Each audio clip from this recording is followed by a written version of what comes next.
Hello student. इस video में ionization potential के बारे में बात करने वाले हैं। इसे अलग अलग नाम से जानते हैं, जैसे आयोनाइजेशन इंथैल्पी कहते हैं, आयोनाइजेशन एनर्जी कहते हैं। इसका शॉर्ट फॉर्म आईपी और आईई होता है। आईपी का मतलब आयोनाइजेशन पोटेंशियल और आईई का मतलब आयोनाइजेशन इंथैल्पी या आयोनाइजेशन एनर्जी होता है।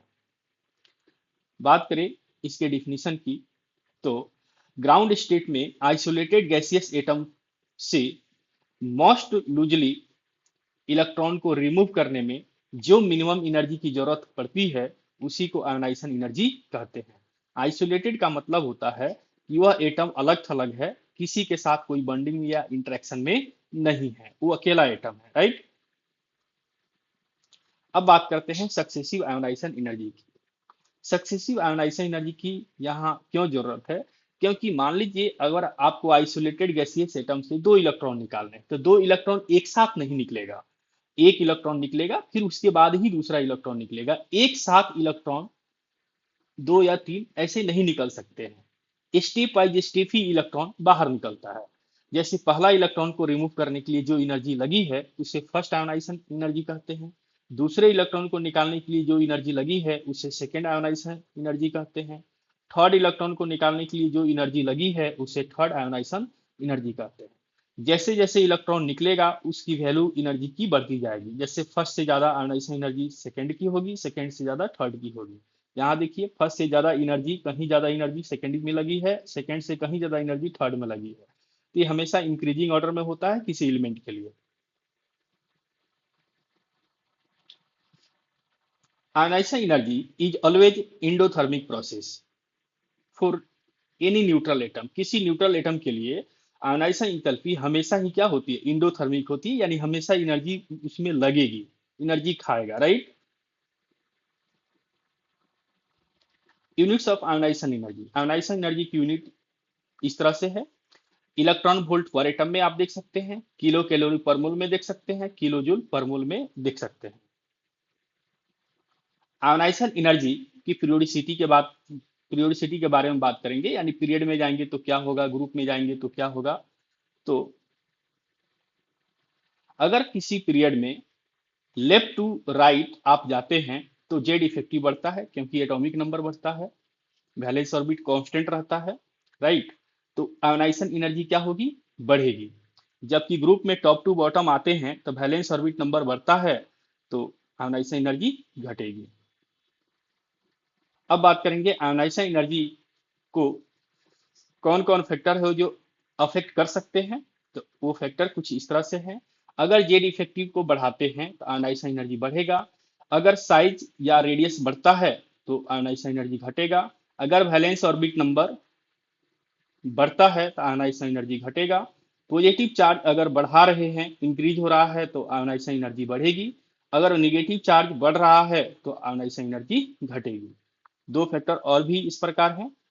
पेनेट्रेशन इफेक्ट या पेनेट्रेशन पावर।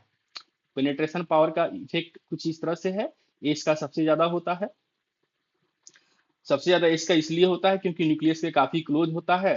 क्लोज रहेगा तो इलेक्ट्रॉन न्यूक्लियस से काफी मजबूती से बंधा रहेगा, तो उसको निकालने में एनर्जी ज्यादा देनी होगी, इसलिए आयोनाइजेशन एनर्जी ज्यादा होगी। यहाँ इलेक्ट्रॉनिक कॉन्फ़िगरेशन पे भी डिपेंड करता है। अगर इनर्ट इलेक्ट्रॉनिक कॉन्फ़िगरेशन में कोई है तो उसका आयोनाइजेशन एनर्जी ज्यादा होगा, then fully filled, then half filled, then other field.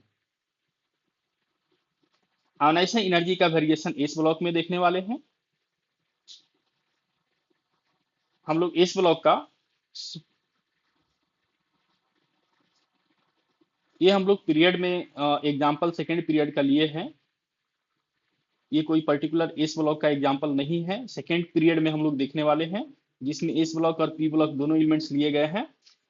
Lithium, beryllium, boron, carbon, nitrogen, oxygen, fluorine और नियॉन, इसका इलेक्ट्रॉनिक कॉन्फ़िगरेशन दिया गया है न्यूट्रल स्टेट में, राइट।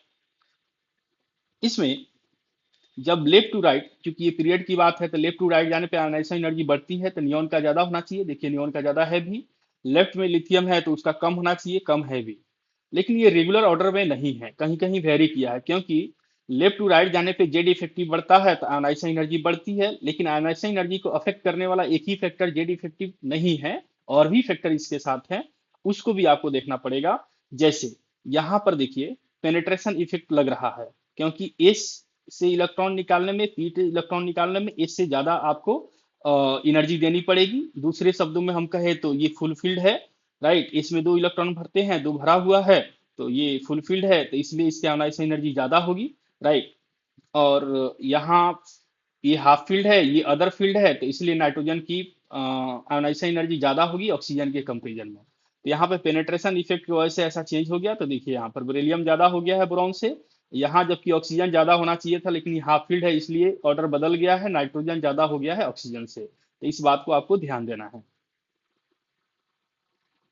ये जो अभी आप देख रहे थे ये फर्स्ट आयोनाइजेशन इंथैल्पी था, क्योंकि न्यूट्रल एटम से हम एक इलेक्ट्रॉन एक इलेक्ट्रॉन को रिमूव करने वाले हैं, इसलिए फर्स्ट आयोनाइजेशन एंथैल्पी है। अब इसी में दूसरे सेकंड आयोनाइजेशन एनर्जी के बारे में हम लोग बात करने वाले हैं। तो ये पीरियड का है तो लेफ्ट टू राइट बढ़ेगा, लेकिन लिथियम जो है, देखिए यहाँ पर इनर्ट इलेक्ट्रॉनिक कॉन्फ़िगरेशन आ गया है। ये इलेक्ट्रॉनिक कॉन्फ़िगरेशन हीलियम के जैसा है, हीलियम इनर्ट गैस है, तो इनर्ट गैस के जैसा इलेक्ट्रॉनिक कॉन्फ़िगरेशन है, और साथ ही साथ इसका वैलेंस ऑर्बिट नंबर जो है वो लोअर है, क्योंकि ये सब में वैलेंस ऑर्बिट नंबर 2 है, जबकि इसका वैलेंस ऑर्बिट नंबर 1 है। तो ये दोनों फैक्टर मिलके इसके आयोनाइजेशन एनर्जी को काफी बढ़ा देते हैं। तो इन सब में सबसे ज्यादा आयोनाइजेशन एनर्जी लिथियम प्लस की होगी, राइट। जबकि ये लेफ्ट में था, फिर भी इसकी सबसे ज्यादा है, क्योंकि वो दोनों फैक्टर इसकी आयोनाइजेशन एनर्जी को इंक्रीज कर देते हैं। देन नियॉन है। बाकी फैक्टर देखिए, यहाँ पर देखिए इन दोनों केस में यहाँ पेनेट्रेशन इफेक्ट लगेगा, क्योंकि एस ऑर्बिटल है, फुली फील्ड है, तो इसका आयोनाइजेशन एनर्जी ज्यादा होगा। पेनेट्रेशन इफेक्ट से भी आप देख सकते हैं। तो यहाँ पर कार्बन और कार्बन प्लस और बोरॉन प्लस में बोरॉन प्लस का ज्यादा होगा। इस केस में अगर आप देखेंगे ऑक्सीजन प्लस और फ्लोरीन प्लस में, तो ऑक्सीजन प्लस जो है हाफ फील्ड है, जबकि ये अदर फील्ड है, तो हाफ फील्ड का आयोनाइजेशन एनर्जी ज्यादा होगा, इसीलिए फ्लोरीन से ऑक्सीजन का आयोनाइजेशन एनर्जी क्या हो गया है, ज्यादा हो गया। ऑक्सीजन का ज्यादा है फ्लोरीन के कंपेरिजन में, तो आपको इसको ठीक से देखने की जरूरत है। अब हम लोग आयोनाइजेशन एनर्जी का वेरिएशन देखने वाले हैं पी ब्लॉक में। जैसे हम लोग ने ग्रुप 13 को लिया है, ग्रुप 13 जिसमें बोरॉन आता है, एल्यूमिनियम, गैलियम, इंडियम और थैलियम आता है। बोरॉन का आयोनाइजेशन एनर्जी सबसे ज्यादा है, सबसे ज्यादा है देखिए। उसके बाद से थैलियम का नंबर है, ठीक।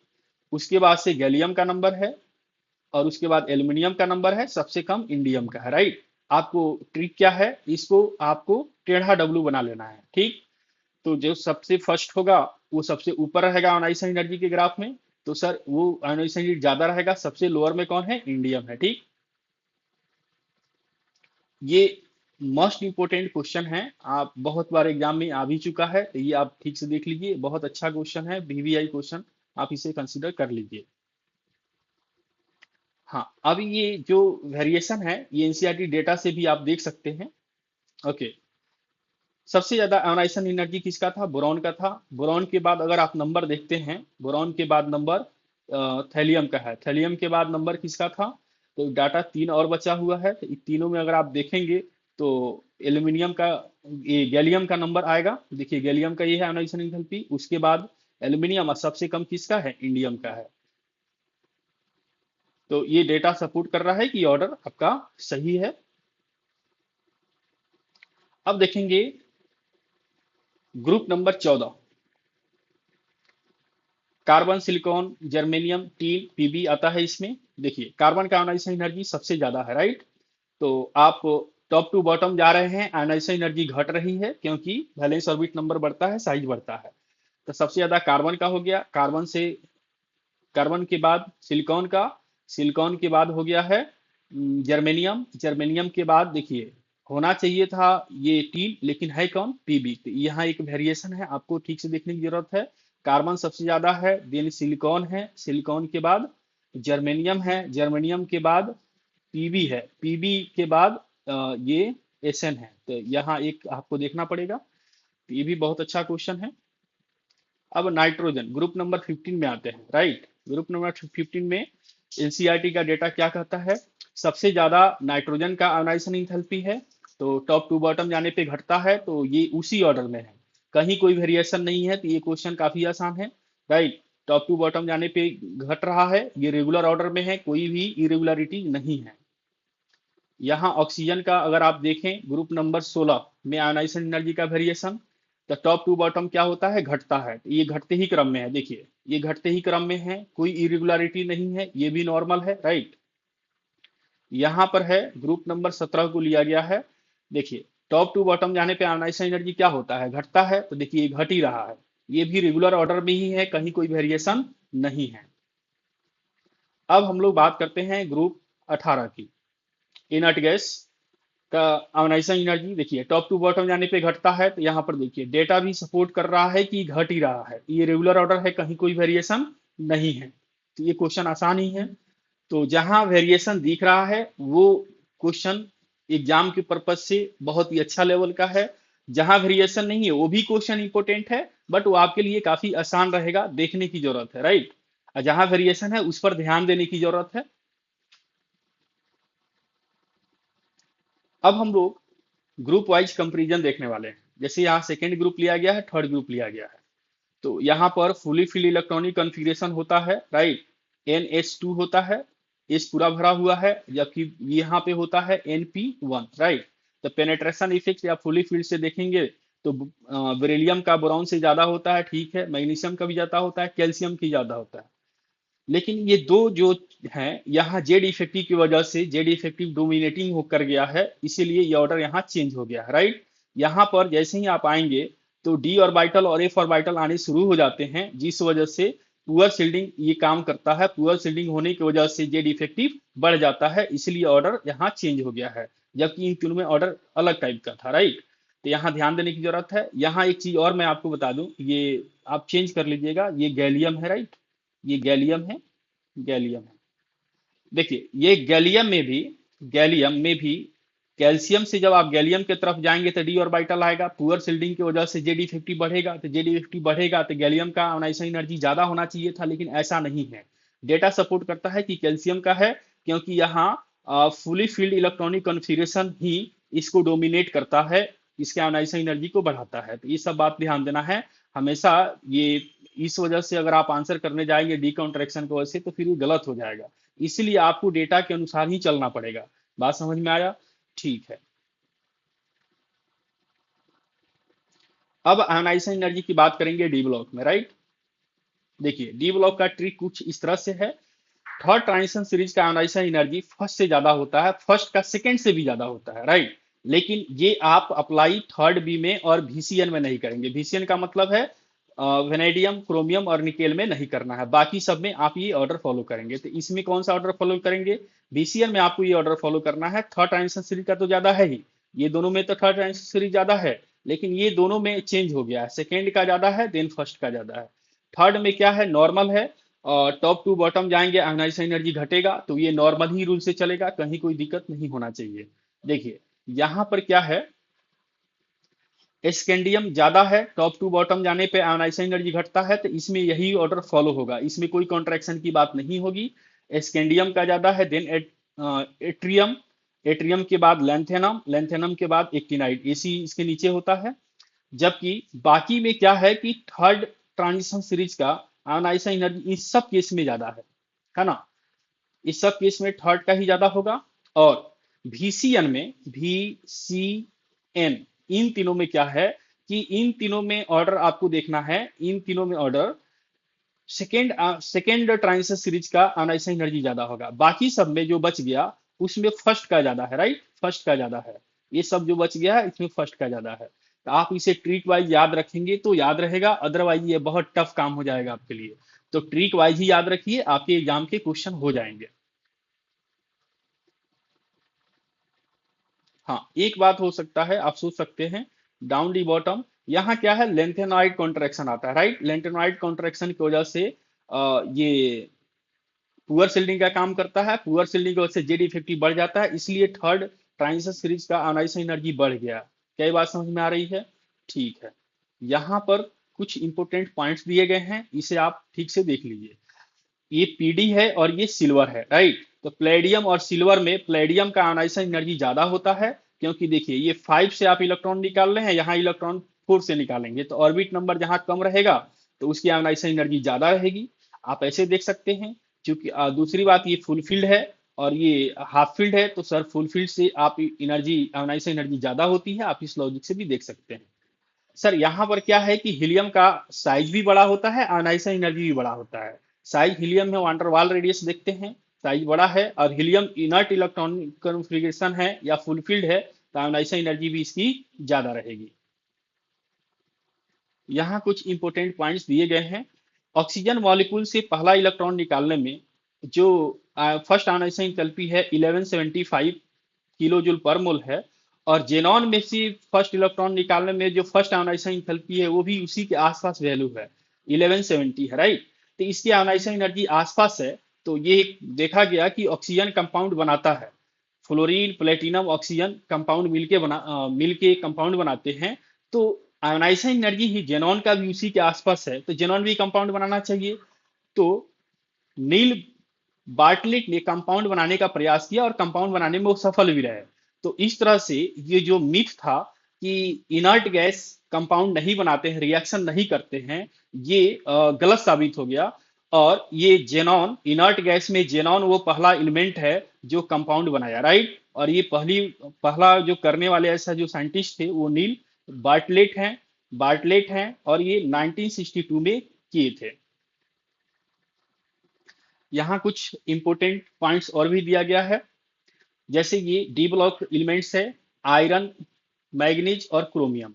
आप लेफ्ट टू राइट जाएंगे, आयोनाइजेशन एनर्जी बढ़ेगा, तो फर्स्ट आयोनाइजेशन एनर्जी देखिए उसी ऑर्डर में है। लेकिन जस्ट सेकेंड आयोनाइजेशन एनर्जी अगर आप देखिएगा तो ये डी ब्लॉक, ये हाफ फील्ड हो गया डी यहाँ पर। तो हाफ फील्ड होने की वजह से इसकी आयोनाइजेशन एनर्जी बढ़ गई। अब बढ़ने का एक और कारण है, एक तो हाफ फील्ड है, दूसरा इसका वैलेंस ऑर्बिट नंबर घट गया है। यहाँ 4 से आप इलेक्ट्रॉन निकाल रहे हैं, जबकि यहाँ इलेक्ट्रॉन 3 से निकाल रहे हैं। तो दोनों मिलकर इसके आयोनाइजेशन एनर्जी को काफी बढ़ा देता है। इतना बढ़ा देता है जो क्रोमियम सबसे छोटा था फर्स्ट आयोनाइजेशन रिव्यू, सेकंड में वो सबसे ज्यादा हो गया है। बाकी ऑर्डर क्यों का क्यों ही है, राइट। तो ये भी बहुत अच्छा क्वेश्चन है, आपको इसे देखने की जरूरत है। Application of ionisation enthalpy, ionisation energy का क्या एप्लीकेशन है। तो मेटालिक नॉन मेटालिक कैरेक्टर जानने में इसका यूज होता है, reactivity of metals, stability of oxidation state, to determine number of valence electron.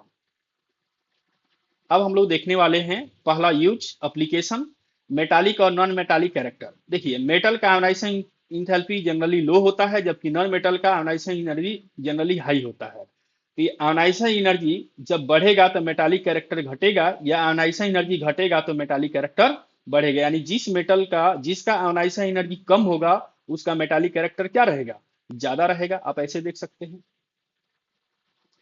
तो इससे आपको ये भी बात पता चलता है टॉप टू बॉटम जाने पे आयोनाइजेशन एनर्जी घटती है, तो इसलिए मेटालिक कैरेक्टर बढ़ता है। ये भी बात आप यहाँ से सीख सकते हैं। यहाँ पर देखिए, आयोनाइजेशन एनर्जी घटेगा तो मेटालिक प्रॉपर्टी बढ़ेगा, तो उसकी रिएक्टिविटी भी क्या होगी, बढ़ेगी। यहाँ है स्टेबिलिटी ऑफ ऑक्सीडेशन स्टेट्स। अगर सक्सेसिव आयोनाइजेशन एनर्जी के बीच का डिफरेंस 16 इलेक्ट्रॉन वोल्ट से ज्यादा या उसके बराबर है, तो उस केस में लोअर ऑक्सीडेशन स्टेट स्टेबल होता है। जैसे यहाँ दो सक्सेसिव आयोनाइजेशन एनर्जी के बीच का डिफरेंस 42.7 इलेक्ट्रॉन वोल्ट है, जो 16 इलेक्ट्रॉन वोल्ट से ज्यादा है। तो इसमें जो लोअर ऑक्सीडेशन स्टेट होगा वही स्टेबल होगा।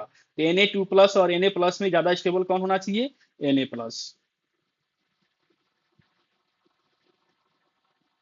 दूसरा है, अगर सक्सेसिव आयोनाइजेशन एनर्जी का बीच का डिफरेंस 11 इलेक्ट्रॉन वोल्ट से कम या उसके बराबर है, तो अगर ऐसा होता है तो हायर ऑक्सीडेशन स्टेट क्या रहेगा, स्टेबल रहेगा।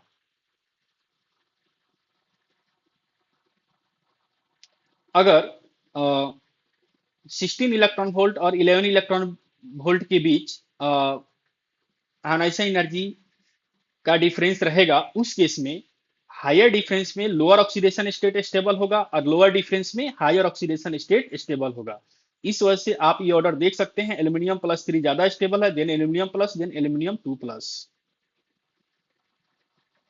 अब वैलेंस इलेक्ट्रॉन निकालने में इसे कैसे देखते हैं, तो number of value of IP, ionization potential का जितना नंबर ऑफ वैल्यू होगा फर्स्ट हाई जंप के पहले, उसी नंबर के बराबर क्या होगा, नंबर ऑफ वैलेंस इलेक्ट्रॉन होगा, राइट। जैसे इस बात को इस एग्जांपल से समझिए। जैसे यहाँ पर 5 आयोनाइजेशन एनर्जी दिया गया है, राइट।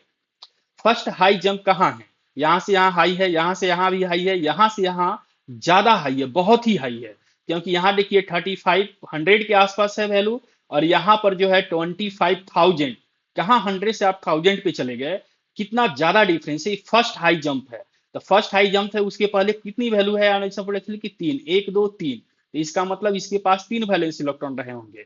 तो 3 वैलेंस इलेक्ट्रॉन का मतलब है या तो ग्रुप नंबर 3 हो या ग्रुप नंबर 13 हो। तो 3 ग्रुप नंबर तो इस ब्लॉक पी ब्लॉक में वेरी बिलोंग नहीं करता है, तो ये पी ब्लॉक में है, ग्रुप नंबर 3 कहीं ऑप्शन में है नहीं। तो सर ऐसा है कि पी ब्लॉक में 10 प्लस वैलेंस इलेक्ट्रॉन से आप निकालते हैं ग्रुप नंबर, तो ये 13 हो जाएगा। तो इसलिए आंसर इसका फर्स्ट हो जाएगा। ठीक है। अब मैं आपके लिए कुछ क्वेश्चन पी वाई क्यू जो अब तक पूछे गए हैं नीट और जेई में, सबको एक साथ समराइज कर दिया है। आप इसे प्रैक्टिस के लिए रख लीजिए। आप इस क्वेश्चन के साथ प्रैक्टिस करिए और देखिए आप कितना बना पा रहे हैं, ये बहुत आपके लिए अच्छा रहेगा।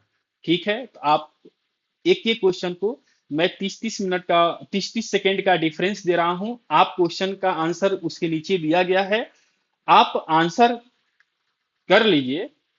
लेकिन साथ ही साथ आंसर क्यों ऐसा हुआ इस पर आप विचार करिए, और आप लॉजिक ढूंढने का प्रयास करिए कि आंसर ये क्यों हुआ। देन आप अच्छे से इसको सीख पाएंगे, और यही सीखने का अच्छा मेथड भी है। तो आप इसे करिए और देखिए आप कितना ज्यादा सफल रह पाते हैं। अगर कोई आपको डाउट या कोई प्रॉब्लम होती है तो आप क्लास में संपर्क कर सकते हैं।